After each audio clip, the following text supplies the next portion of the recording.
अपना सफ़र को शुरू किया आज से 3 महीने पहले साइकिल पे उम्रा और हज के लिए। Punjab, Balochistan, Iran, Sharjah, Dubai, Abu Dhabi, फिर अल खर्ज, रियाज, उसके बाद फिर मदीना मुनव्वरा। वहाँ से आज माशाल्लाह जद्दा पहुंच चुका हूँ। कम करमा जाके मेरा सफ़र मुकम्मल हो जाएगा और उम्रे की सआदत हासिल करूंगा। और मैं शुक्र अदा करता हूँ, जितनी भी कम्युनिटी मिली पाकिस्तान की, इंडिया की, बांग्लादेश की, सब ने बहुत मोहब्बत दी।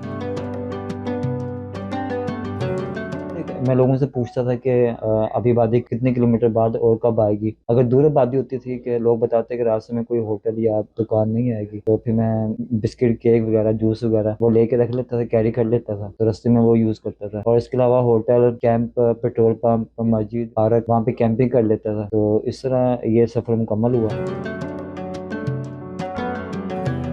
जो हमारा ये है एरिया है, फोर्ट मंडू से कोयटा तक, उन दिनों में सर्दी थी वहाँ पे, और ईरान के अंदर भी सर्दी थी। तो उसके बाद दुबई, अबू धाबी, इधर गर्मी है। अभी भी रास्ते में गर्मी को मुकाबला हो रहा है। आप मेरा फेस देख रहे होंगे, ये जला हुआ है धूप से। और मौसमी हालात बहुत टफ होते हैं, रेत के तूफान भी, मिट्टी आपके चेहरे पे डर रही होती है, धूप। तो ये काफी मुकाबले होते हैं जिसको खिलाड़ी को फेस करना होते हैं।